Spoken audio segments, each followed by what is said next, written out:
Boa noite, irmãos, graça e paz. Espero que todos estejam bem. Vamos dar sequência aí nas nossas pregações em João. Estamos chegando ao fim do ministério terreno de Jesus, aqui, mais especificamente na última noite, antes de Jesus ser preso.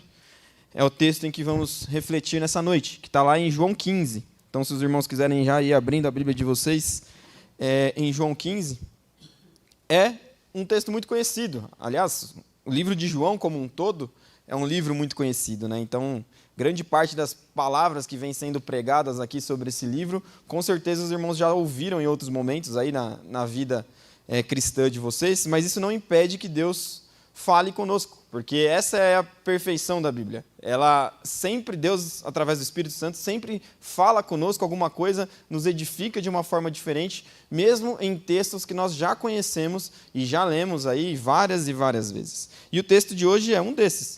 O texto de hoje é o último dos eu sous que Jesus traz no Evangelho de João.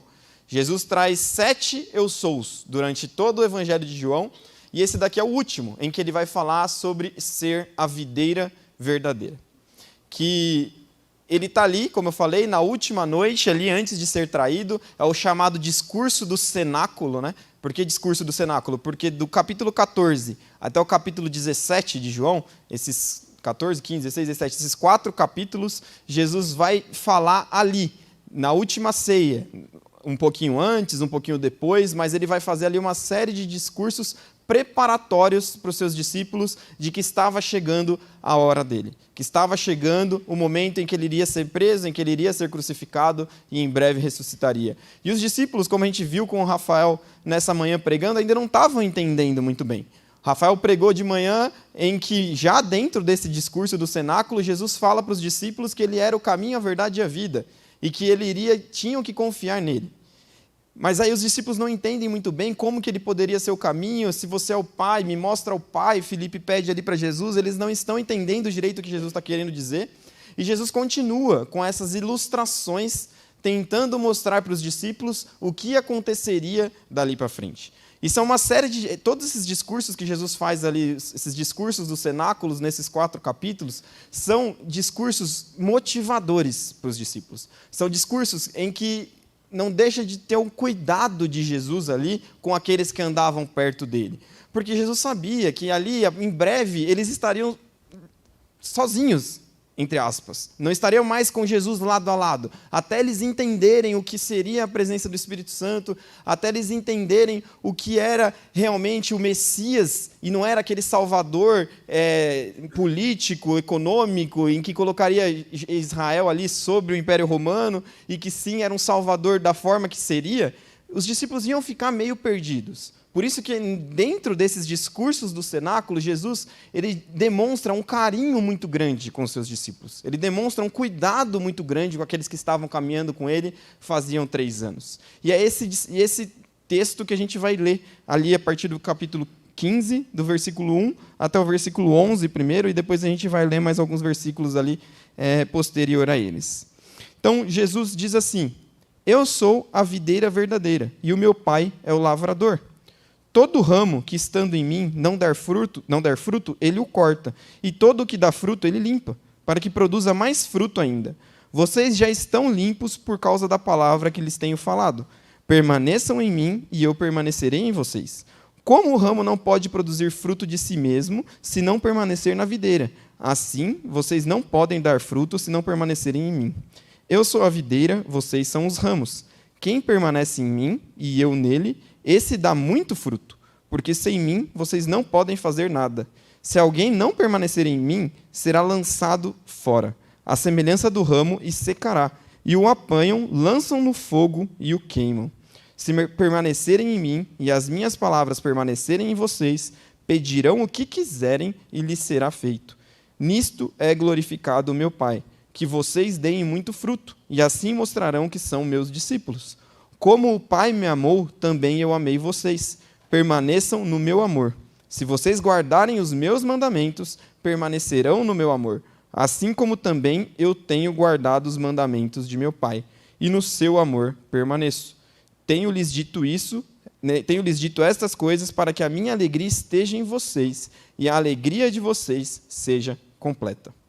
Senhor, te agradeço pela tua palavra, Senhor, que agora o teu Espírito possa falar conosco, Senhor Deus, que a gente possa ser edificado por ele e que haja transformação de vidas aqui nesta noite, Senhor. É isso que eu te peço, em nome de Jesus. Amém. Quem gosta de plantas aqui? Levanta a mão, pode levantar. Quem gosta? Nossa, olha quanta gente. Eu já ia falar. A minha mãe e a minha esposa não podem levantar a mão. Elas não podem. A irmã Maria está levantando bem alto lá. Você gosta, irmã Maria? Boa. Eu cresci num lar que não gosta de plantas, irmãos. E casei com uma esposa que também não gosta de plantas. Na verdade, até elas gostam, mas é que as plantas eu acho que não gostam delas, porque elas não sobrevivem. Elas não sobrevivem, não sei o que acontece. Aí é bom que até minha sogra também está aqui hoje, porque o que acontece? A minha esposa pega a planta, tenta cuidar da planta, a planta vai morrer, ela leva para casa da minha sogra. Aí a minha sogra ressuscita a planta. Aí dá um jeito, trabalha na planta lá, a planta cresce de novo, faz não sei o que, aí volta para minha casa. Aí, adivinha? Morre de novo. Enfim, elas não herdaram o dom do cuidado com as plantas. E aqui a gente vê que Jesus está falando sobre o agricultor. E graças a Deus o agricultor daqui é Deus, que não erra e que não deixa as plantas morrerem. Então, a gente vai ter uma pequena aula de botânica aqui nessa noite e entender como que Deus e por que Jesus, nesse momento ali do seu discurso, ele faz um comparativo com as plantas e com a videira. Era a primeira coisa, por que Jesus usa isso? Porque era o contexto da época, era um contexto muito prático, todos ali sabiam do que se tratava. Era uma coisa muito simples de ser entendida. E Jesus, como sempre, ele usa aquilo que ele está próximo, como um ótimo orador, como um ótimo palestrante, se a gente fosse trazer para os dias de hoje, ele consegue pegar o contexto em que ele está inserido e usar aquilo como exemplo para que as pessoas que estão ouvindo entendam perfeitamente aquilo que ele está falando. Então, o primeiro ponto em que Jesus usa essa questão da videira e da planta para falar para os discípulos é isso, porque era muito fácil de ser entendido. Só que também tem um segundo ponto, e esse segundo ponto é mais contrastante ali para os discípulos, que é o quê? No Antigo Testamento, a videira de Deus era Israel. O povo de Israel era a videira de Deus. Eles foram escolhidos por Deus para que dessem frutos e que, através da nação de Israel, o mundo fosse alcançado. Esse foi o propósito inicial de Deus para a escolha do povo de Israel. Por isso que eles são, em vários e vários versículos do Antigo Testamento, eles são considerados a videira de Deus. Só que o que acontece com essa videira, ela deixa de dar fruto.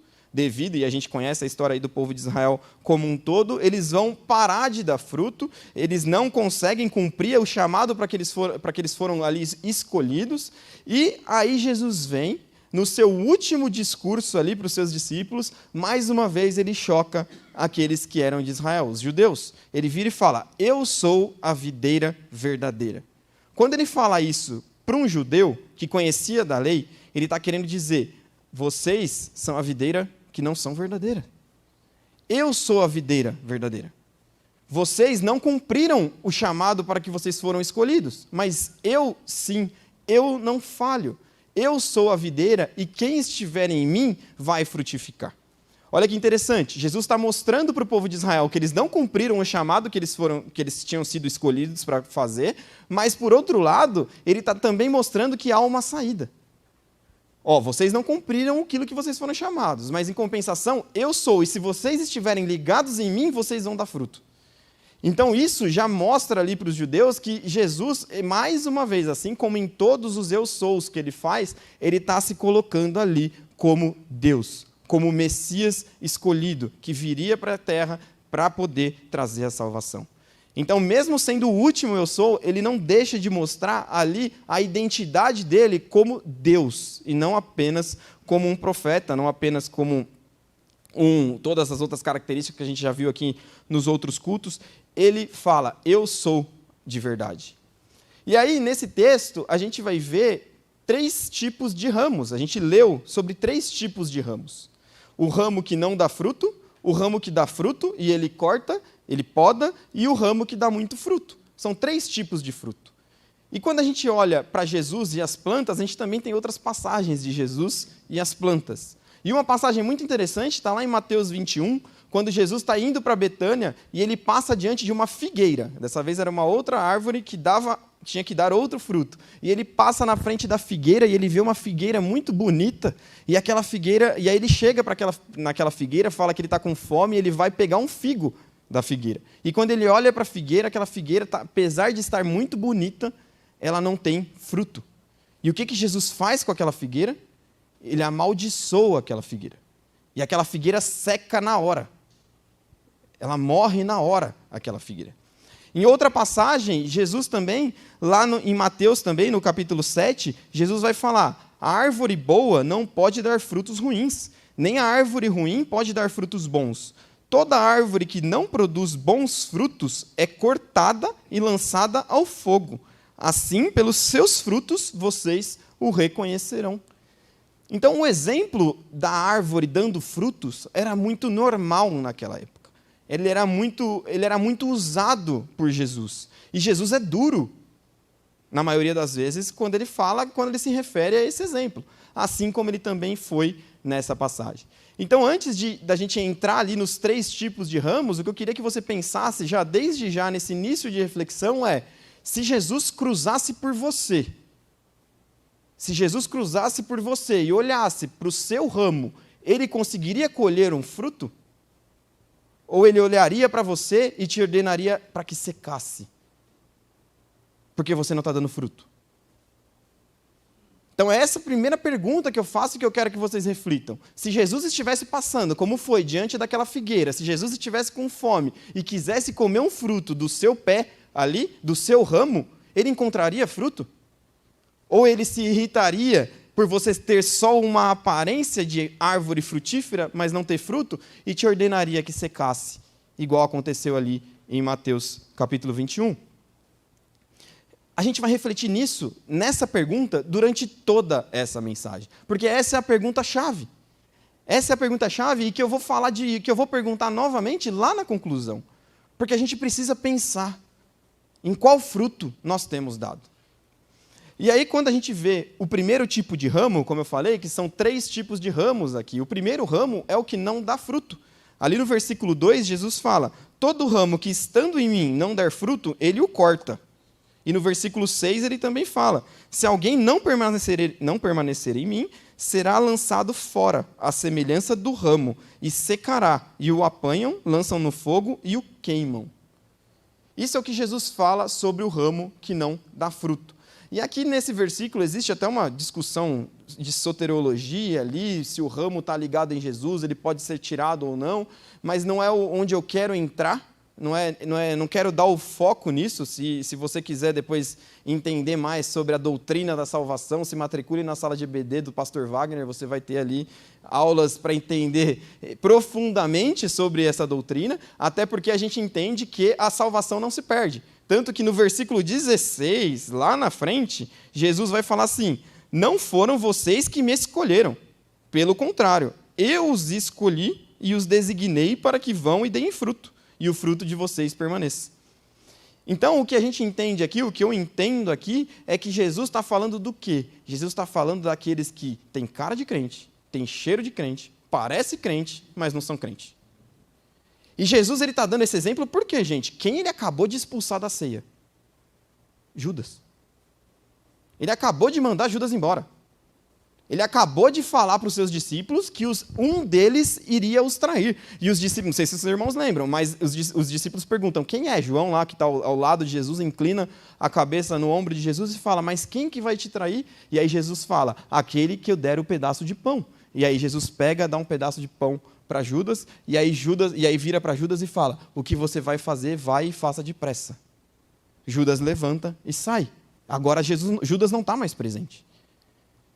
Só que Judas caminhou com Jesus. Judas andou durante o ministério terreno de Jesus com ele o tempo todo. Judas foi um dos discípulos. Judas caminhou ao lado de Cristo, esteve ao lado de Cristo, viu os milagres de Cristo, presenciou Jesus ressuscitar mortos, presenciou Jesus expulsar demônios. Judas presenciou tudo, assistiu tudo e mesmo assim traiu Jesus. Ou seja, Judas tinha cara de discípulo, tinha cheiro de discípulo, parecia discípulo, mas não era um discípulo verdadeiro.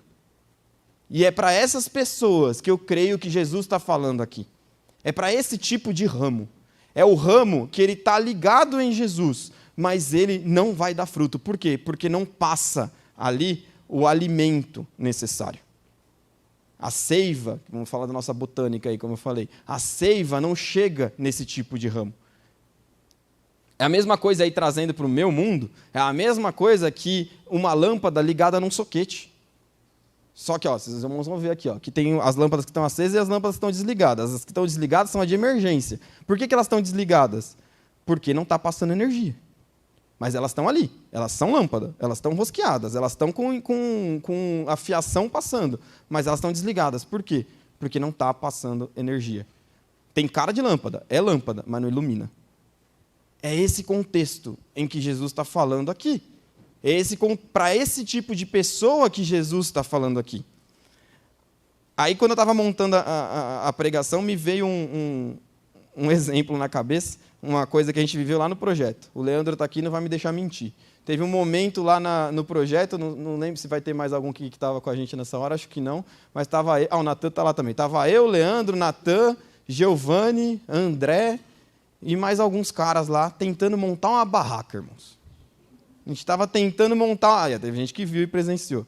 E a gente tentando montar uma barraca. E aí a barraca é a barraca que a gente tem 16 anos de projeto, são pelo menos uns 13 anos de barraca. E a barraca tem um monte de ferro branco, só que o que acontece, né? Para ir, vai tudo arrumado. Para voltar, volta tudo como? Tudo bagunçado. E aí o que acontece? A barraca ela tem um monte de ferro para você montar, um monte de ferro igual, tudo ferro branco. E aí o que acontece? Ninguém, na hora de guardar, guarda tudo separadinho, bonitinho. Guarda tudo misturado.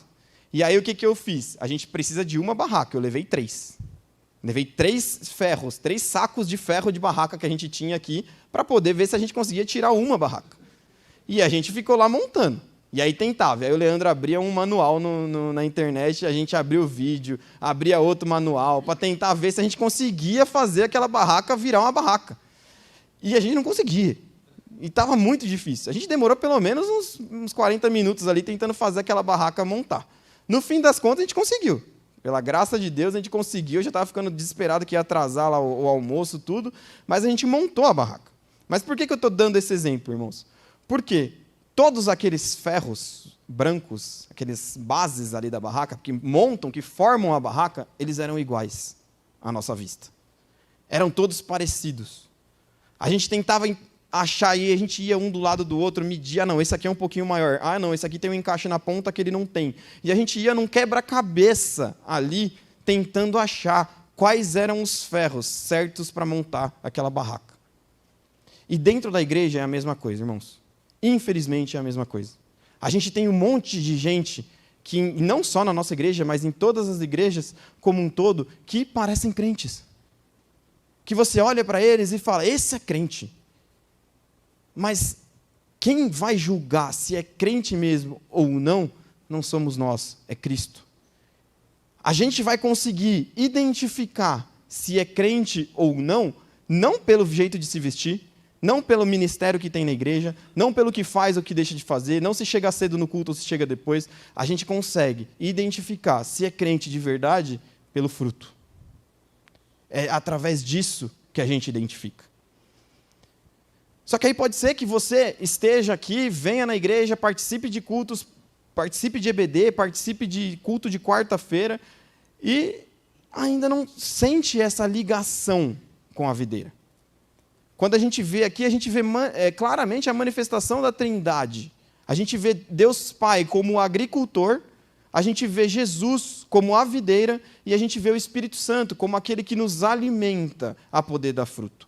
Mais uma vez, é mais um texto em que nos mostra aqui a manifestação da Trindade. Só que aí, irmãos, volto para a pergunta. E toda vez eu vou voltar nessa pergunta. Que tipo de fruto você tem dado? Será que você tem parecido crente apenas? Será que você tem sido o ferro da barraca que atrapalha os irmãos a montarem ou a igreja a se desenvolver e a andar para frente? A gente precisa refletir nisso. A gente precisa pensar como está sendo a nossa alimentação. Será que a gente está realmente ligado com Cristo? Será que a gente tem buscado o alimento na fonte do alimento, na videira verdadeira? Ou será que a gente tem ali sido só mais um ramo parado, mas sem objetivo e sem utilidade para Cristo? Infelizmente, Jesus é bem duro com esse tipo de ramo. Jesus fala, esse tipo de ramo eu arranco, eu lanço fora e vai queimar. Nesse texto ele fala isso. No texto da figueira, ele imediatamente ele amaldiçoa e a árvore seca. Jesus não se agrada desse tipo de pessoa. Deus não se agrada desse tipo de pessoa. Por quê? Porque é uma pessoa que está preocupada com aparências. Mas no individual, no secreto, naquilo onde Deus conhece, ela não está nem aí para Deus. Isso é pior do que uma pessoa que simplesmente não liga para Deus. É pior, irmãos. Porque quem recusa Deus, quem recusa Cristo, como eu falei, no projeto a gente tem, eu vou dar vários exemplos do projeto, irmãos, porque está aqui vivo em nós. A gente teve o caso do Júlio. E eu contei semana passada aqui, quem esteve lá presenciou, o Júlio, o morador de rua, em que a gente deu banho, eu não especificamente, mas a gente como igreja ali num todo, demos banho, trocamos de roupa, cortamos a unha, Ana Paula cortou a unha do Júlio lá, fizemos de tudo pelo Júlio, mas o Júlio respondeu o quê? Não. E ele teve coragem. Ele teve a escolha dele. A gente fez tudo por ele. Durante 2 dias ele foi atendido. Ele foi a pessoa que mais foi atendida naquela cidade. Ele foi a pessoa que melhor foi cuidada naquela cidade. E ele falou não. Ele teve convicção daquilo. E é uma escolha dele. Ele teve certeza daquilo que ele está falando, pelo menos naquele momento. Só que, como eu falei, depois, num outro dia, no último dia à noite, a gente encontra um outro senhor na praça. E esse senhor vem até mim. E eu posso pregar o evangelho para aquele senhor. E eu prego. E aí ele fala, eu sei o que vocês estão fazendo aqui. Eu pergunto para ele, como que o senhor sabe? Um amigo meu me contou. Que amigo? O Júlio. O Júlio contou o que ele tinha passado. E esse senhor foi, conversou comigo, eu pude pregar, e esse senhor orou comigo. E como eu brinquei semana passada, não sei se o Júlio foi o único que recusou a Jesus e mesmo assim evangelizou, mas o propósito de Deus a gente não entende. A gente não sabe como funciona. O Júlio podia ter feito o quê? Tá bom, eu aceito, eu oro com vocês. E podia sair dali e ir de bar para a praça onde ele estava, continuar bebendo e continuar largado. Ele podia ter feito isso. Era muito mais fácil ele fazer isso. Era muito mais educado ele fazer isso. Depois de ter 20 unhas cortadas, com a Ana Paula aos pés dele, depois de ter recebido roupa, recebido comida, terem permitido que ele tomasse banho, seria muito mais... Poxa, esse pessoal fez tudo por mim? Eu não vou falar sim para o que ele está me perguntando, que é só fazer uma oração com eles? O Júlio teve convicção daquilo que ele estava falando. Falou não. E eu respeito isso de verdade, irmãos. Eu respeito mais do que se ele fizesse e virasse as costas e fosse para a calçada de novo se jogar lá e continuar com a vida que ele estava. E, infelizmente, é isso que a gente vive dentro da igreja, com algumas pessoas. E para esse tipo de pessoa, o julgamento, não nosso, que isso não deve partir de nós. Não cabe a mim nem a você dizer quem é ramo frutífero e quem não é. Isso cabe a Deus. E Deus, no tempo dele, escreve, promete que vai secar. Vai secar e vai ser lançado ao fogo. Volto para a pergunta. Que tipo de fruto a gente tem dado? O segundo tipo de ramo que a gente tem aqui é o ramo que é podado. Jesus, no versículo 2, ele continua. E todo o que dá fruto, ele limpa. Aqui na NAA, eles mudaram para ele limpa. Mas em versões mais antigas, ele poda. E aí a gente vai entrar de novo na aula de botânica. E aí eu entrei lá no meu amigo GPT e fui perguntar para o GPT o que a poda serve para a planta. E ele me deu aqui respostas científicas sobre os benefícios da poda para a planta. O primeiro benefício da poda para a planta é que a poda estimula o crescimento saudável. Ao remover os galhos improdutivos, a planta foca a sua energia nos galhos proveitosos. Olha que interessante. Uma planta cheia de ramo, mas que não está dando fruto, o agricultor vai lá e poda algum dos seus ramos. Para que ele faz isso? Para que a energia da planta foque só em alguns ramos, não se espalhe em muitos ramos. E ali, focando em alguns, a planta consegue dar fruto. Olha que interessante quando a gente traz para as nossas vidas, irmãos. A gente está ligado em Cristo. E aí a gente começa a fazer um monte de coisa da nossa vida. A gente começa a assumir um monte de responsabilidade.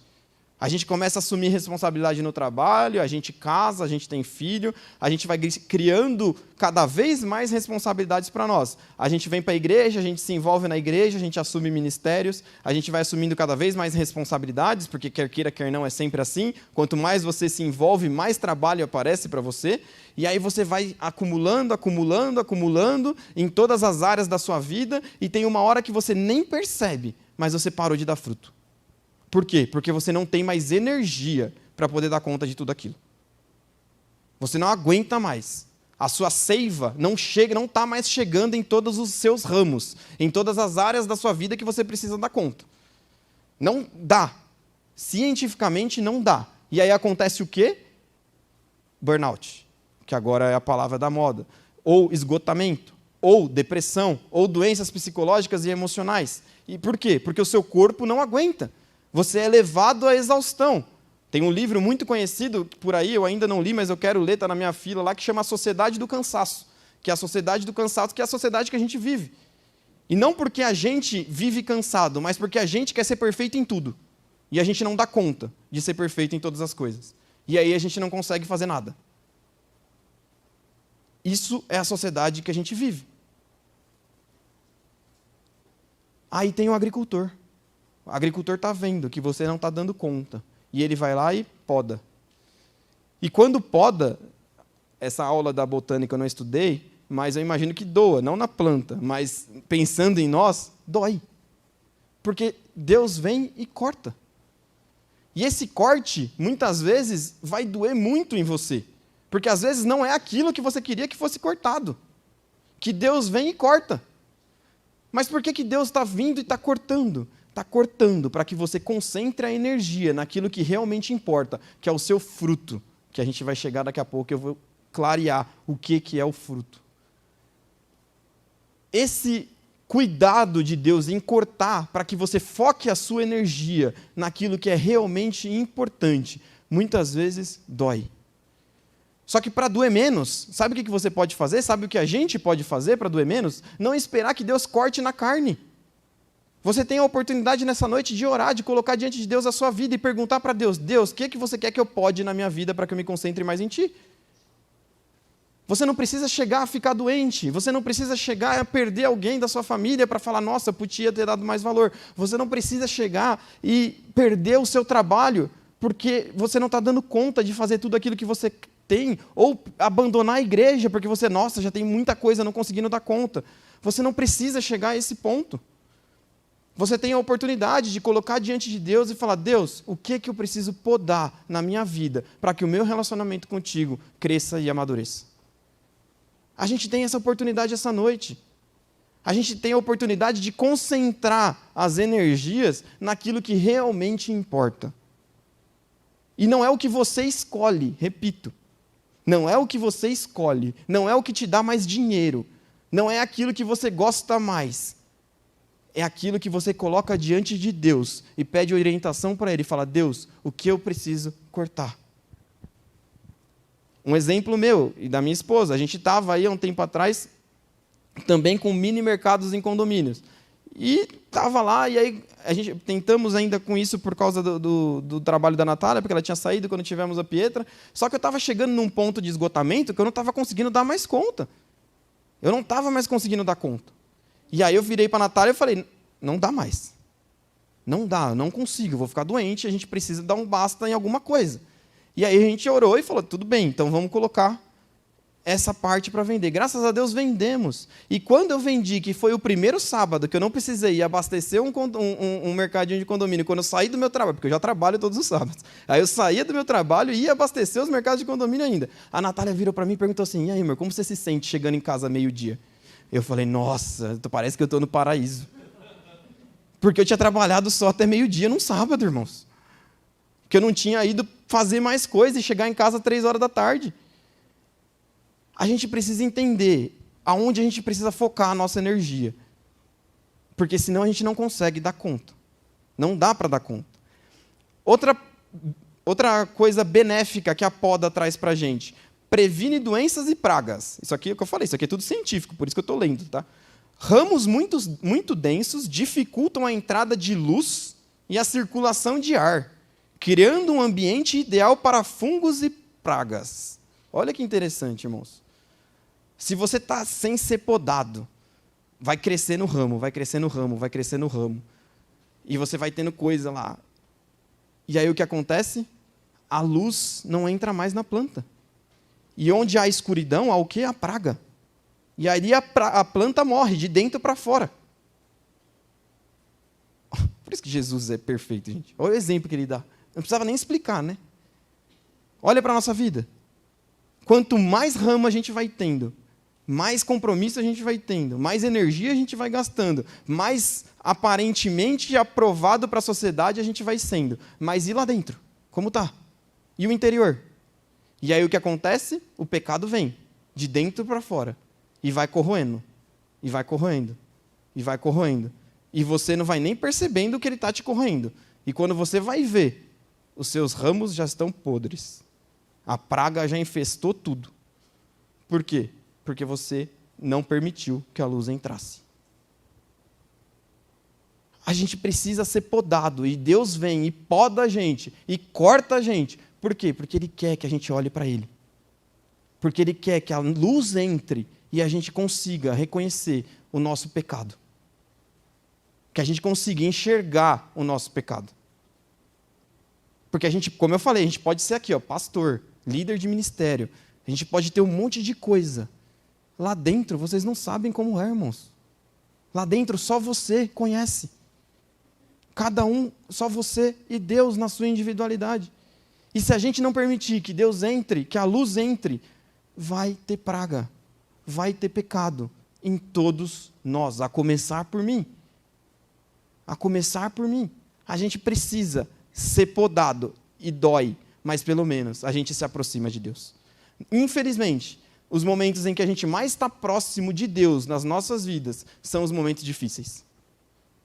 Infelizmente, é assim. Quando você está passando por uma doença, quando você está passando por uma crise financeira, quando você está passando por um problema familiar, aí você se aproxima de Deus. Será que isso não é a poda? Para que você se aproxime? E que a praga seja tratada? Pode ser que seja. Deus sabe de todas as coisas. O terceiro benefício ali da planta, da poda, rejuvenesce a planta. Ramos velhos são tirados para que cresçam novos brotos, que viverão mais tempo. Olha que interessante. Às vezes a gente gasta a nossa energia, o nosso foco, o nosso plano, em coisas que a gente está fazendo há tanto tempo, e a gente tem medo de largar. E a gente tem medo de mudar. E a gente não quer que Deus mexa naquilo. E às vezes Deus vem e mexe exatamente naquilo que a gente não quer que mexa. E mexe.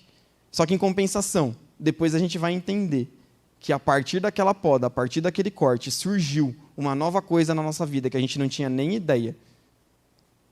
E que isso vai florescer muito mais tempo. Frutificar por muito mais tempo. Quem me conhece de perto sabe, eu sempre tive sonho de ser jogador de futebol. Achei que eu ia sair sempre falo isso, achei que eu ia sair da escola no terceiro colegial e nunca mais ia entrar numa escola. Depois que eu saí do terceiro colegial, eu já estudei mais do que o tempo até o terceiro colegial. Fiz 2 faculdades. Nunca virei jogador de futebol. Virei pastor. Se você me perguntasse no terceiro colegial se eu ia ser pastor, ia dar risada, irmãos. A gente não sabe o que vai brotar. A gente não sabe o ramo que vai nascer, para que lado que vai. A gente sabe que Deus é o agricultor. E Ele que está trabalhando nas nossas vidas. E Ele que direciona. Ele que poda. Se Ele tirou alguma coisa da sua vida, irmão, é porque Ele é o agricultor. E Ele sabe o que Ele está tirando. Pode estar doendo? Pode estar doendo. Faz parte. Faz parte do crescimento. Faz parte do amadurecimento. Faz parte do rejuvenescimento da sua vida, para que você viva mais e dê mais frutos. E aí Jesus continua ainda, e ele vira e fala, como que você vai poder dar fruto se você permanecer em mim? No versículo 5, eu sou a videira, vocês são ramos, quem permanece em mim e eu nele, esse dá muito fruto, porque sem mim vocês não podem fazer nada. O verbo permanecer aqui, ele é muito próximo do verbo habitar no original. E quando a gente olha para o verbo habitar, inclusive nas versões mais antigas, a gente vai ver que não está escrito permanecer, está estar. Então, se você estiver em mim, eu estarei em você, que é no sentido de habitação. E quando a gente olha para o relacionamento de Deus com o ser humano, a gente vai ver que Deus sempre quis estar com o ser humano. A gente vai ver que lá quando Deus cria a humanidade, através de Adão e Eva no Éden, quem estava com Adão e Eva ali? Deus. E ele caminhava, e ele tinha um relacionamento direto com Adão e Eva. Aí vem o pecado, tal, aí vem o povo de Israel, é escolhido, aí vem o quê? O tabernáculo. E o tabernáculo era o quê? Era o lugar em que Deus estava no meio do povo. Passa, o povo de Israel se estabiliza lá como nação, constroem o quê? O templo. E o templo era o quê? O lugar onde Deus estava no meio do povo. Passa, o templo é destruído, vem o quê? Vem os profetas. E aí, através dos profetas, eram os momentos em que Deus estava com o povo. Passam os profetas, vem quem? Jesus, que é onde a gente está aqui agora, nesse contexto. E Jesus estava com o povo. Passa Jesus, e aí Jesus, a gente acabou de ver no versículo anterior, no capítulo anterior, Jesus promete o quê? O Espírito Santo, o Consolador, para que esteja conosco o tempo todo. Então a vontade de Deus sempre foi e sempre vai ser estar conosco. Sempre vai ser permanecer conosco. Isso a gente não vai mudar, porque isso é o caráter de Deus. Deus sempre vai querer estar conosco. E glória a Deus por isso. A gente sempre vai ter a presença de Deus em nossas vidas a partir do momento que a gente é ligado na videira. A gente sempre vai ter essa presença. Só que aí Jesus vira e fala, se vocês permanecerem em mim, eu permanecerei em vocês. E aí traz a nossa responsabilidade. O que é permanecer em Cristo? O que é habitar em Cristo? O que é estar em Cristo? É se relacionar com Ele. É isso que Jesus quer e é isso que Jesus espera da gente, uma vida de relacionamento com Ele. Hoje na aula da EBD a gente deu alguns exemplos de pessoas, de casais que às vezes moram na mesma casa, mas são separados. E infelizmente isso acontece, tem acontecido com cada vez mais frequência casos assim. Só que aí uma coisa eu te pergunto, isso é normal? Você estar com a pessoa e não se relacionar com a pessoa? Como você pode estar com Cristo sem se relacionar com Ele? O que Jesus espera e que Ele pede para nós, para que a gente frutifique, é que nós nos relacionemos com Ele.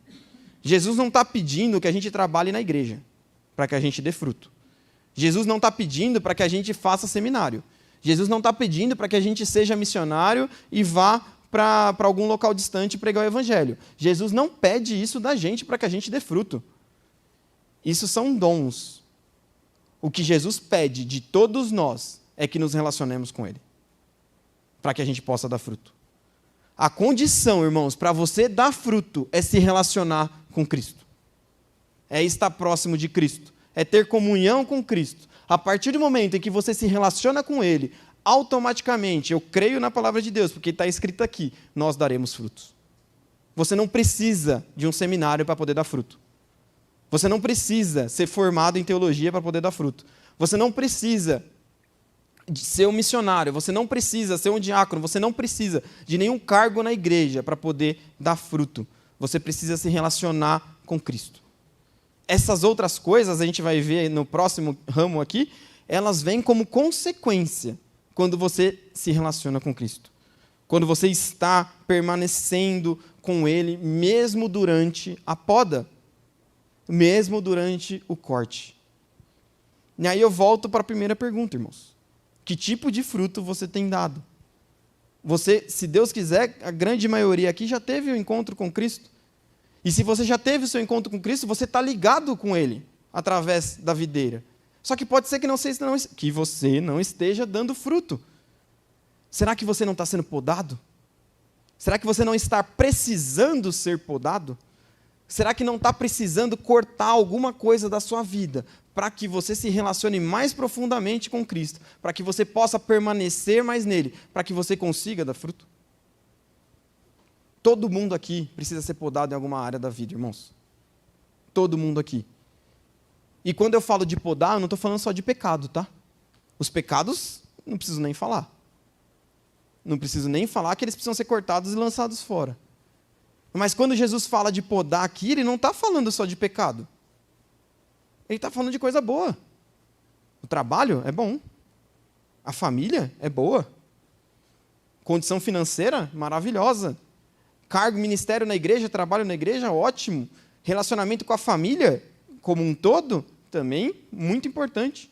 Mas tudo isso pode fazer com que você deixe de dar fruto, se não for usado da forma correta. E pode ser podado. E deve ser podado. E aí eu retorno de novo. Antes de deixar que chegue ao ponto de Deus vir e precisar podar e cortar na carne, hoje a minha filha... Já minha filha chegou no quarto e estava se preparando para vir para cá. Ela virou, mamãe, corta a minha unha. Chegamos no quarto, ela estava com a tesoura, cortando a unha do pé dela. Aí eu virei, Manuela, você está cortando sua unha sozinha, né? Ela, não. Eu falei, você está mentindo, Manuela? Ela, tá bom, desculpa. Aí a Natália foi cortar, viu que a unha dela estava na carne. Aí ela gritou, ai. Aí a Natália, foi essa unha que você cortou? Ela, foi. Ou seja, ela foi lá, sozinha, por conta dela, cortou, quase se machucou. E doeu. Será que a gente precisa que Deus venha e corte na carne? Que normalmente dói mais? Ou a gente está tendo a oportunidade aqui de colocar diante dele as necessidades, as coisas que precisam ser podadas, para a gente escolher, com a direção dele, aquilo que a gente pode abrir mão e deixar um pouco de lado, para se concentrar no nosso relacionamento com Cristo? A gente tem essa oportunidade hoje, não deixa ela passar, irmãos. E por último, os ramos que dão muito fruto. Falei de fruto aqui e não falei o que é o fruto. E pode estar meio confuso na cabeça dos irmãos, que fruto é esse? A gente pode estar pensando que o fruto seja o evangelismo. Almas que eu consegui ganhar para Cristo. E glória a Deus por isso, mas isso não é o fruto. Posso estar pensando que o fruto seja o ministério da igreja que eu trabalho e que eu consiga edificar outras pessoas através desse ministério. Glória a Deus por isso, mas isso não é o fruto. O que é o fruto, então? O fruto, ele é descrito claramente para nós em Gálatas 5, 22 e 23. Põe aí na tela, por favor, irmão. Ricardo. Gálatas 5, 22 e 23. E aí eu vou fazer uma coisa que eu também normalmente nunca faço, mas eu quero que a gente leia junto o que é o fruto. Vamos ler o que é o fruto, irmãos. Olha lá, ó.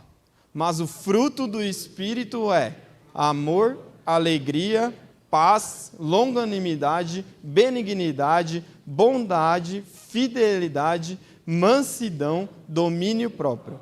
Contra estas coisas não há lei. Irmãos, fruto do Espírito é transformação de caráter. Esse que é o fruto que Jesus está falando aqui. É a transformação do nosso caráter. É como a gente consegue, como a gente se comporta, como a gente se relaciona no nosso dia a dia. Isso é o fruto do Espírito. Mas e todas as coisas que eu faço na igreja? E a pregação do Evangelho? E para o projeto? Tudo isso é consequência de uma pessoa que tem o fruto do Espírito amadurecido e está em comunhão com Deus. Isso é consequência. O fruto é esse que a gente acabou de ler. É isso que a gente precisa trabalhar nas nossas vidas. Porque se nós tivermos cada vez mais a perfeição, buscar a perfeição desse fruto, consequentemente, a gente vai fazer as outras coisas no trabalho do reino. Vai ser uma consequência natural para que a gente faça tudo isso. Porque a gente, sendo pessoas mais mansas, com mais domínio próprio, com mais bondade, com mais amor, com mais alegria, com mais compaixão, naturalmente a gente vai querer servir na igreja. A gente vai querer servir, a gente vai querer alcançar vidas, a gente vai querer alcançar pessoas. Por quê? Porque eu tenho o fruto do Espírito em mim. E eu estou frutificando. Então eu vou transbordar esse fruto através do meu serviço. E a gente só frutifica porque é Deus quem nos capacita. Olha que interessante isso e olha que fácil, irmãos. Olha que fácil. Jesus está mandando a gente dar frutos. Só que, como que eu posso dar fruto? Me relacionando com Ele. E como que eu vou fazer esses frutos? Através da capacidade que vem dEle. No versículo 5 vai dizer, quem permanece em mim e eu nele, esse dá muito fruto, porque sem mim vocês não podem fazer nada. A capacidade vem de Cristo. Você não precisa ser o máximo. Ontem a gente teve aqui o culto do projeto, e a Nicole, ela não está aqui hoje, mas a Nicole e Nicásio deu um testemunho muito bonito. Está aqui a Nicole? Ah, está lá. A Nicole deu um testemunho muito bonito aqui ontem. Ela falou que ela estava com uma expectativa para ir para o projeto, e que ela acabou se frustrando, porque ela tinha uma expectativa ali que ela ia poder fazer muita coisa, porque ela estava ajudando na liderança da área das crianças. E ela falou que, pelo fato dela ter se machucado, ela acabou se machucando aqui antes, e quando chegou lá também, ela acabou se machucando. Ela não pôde fazer tudo aquilo que ela tinha planejado para ser feito. E no começo foi frustrante para ela. Só que depois ela reconheceu, e ela falou aqui isso ontem, são palavras dela, não minha. Ela falou que ela sentiu Deus trabalhando na vida dela para mostrar que não era através da capacidade dela, mas sim Deus trabalhando na vida dela. Não é através da nossa qualidade, da minha capacidade. É através da capacidade que vem de Deus para mim. Você pode não se sentir capaz, irmão. Ninguém se sente capaz. Eu aposto aqui com... Não pode apostar é pecado. Eu converso aqui com qualquer um dos pastores que sobe aqui nesse púlpito, não se sente capaz de trazer a mensagem de Deus. Eu não me sinto. Quando eu olho para a minha vida, quando eu olho para os meus pecados, eu não me sinto capaz de vir aqui e trazer uma palavra para os irmãos. Não é por mim. É a capacidade que vem de Deus. É através dele que a gente vai conseguir ser um pai melhor, ser um pastor melhor, ser um funcionário melhor. É através dele, irmãos. É somente através dele. A gente também, no versículo 7, a gente vai ver que ele vai falar: se permanecerem em mim e as minhas palavras permanecerem em vocês, pedirão o que quiserem e lhes será feito. Quem dá muito fruto, irmão, é abençoado.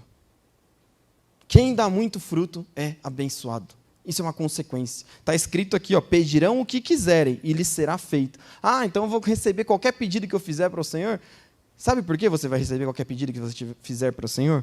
Porque quanto mais próximo de Cristo você estiver, quanto mais fruto você estiver dando, mais parecido com a mente de Cristo a sua mente vai estar, mais parecido com os pedidos de Deus, os seus pedidos vão ser. É assim que Deus trabalha na nossa vida. Quanto mais próximo dele, mais coisas de acordo com a vontade dele a gente vai pedir. E mais seremos atendidos, mais seremos abençoados. Essa é a matemática de Deus. Não é que, eu estou lá, quero uma Ferrari. Quer uma Ferrari para quê? Sua Ferrari vai ser evangelística? Você vai ser lá, Ferrari, alegria para toda a vida? Depende. Oi? Amarela, tá vendo? Ferrari amarela, com o logo, né? Alegria para toda a vida. Ia chamar atenção, já pensou? Deus vai te dar aquilo que você pedir, que seja de acordo com a vontade dele. Por quê? Porque você vai estar próximo dele. E aí, por fim, a última conclusão, a última questão de quem dá mais fruto é abençoado, a próxima é, no versículo 11, tenho-lhes dito essas coisas para que a minha alegria esteja em vocês e a alegria de vocês seja completa.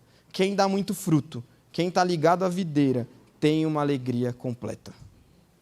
É isso que Jesus fala.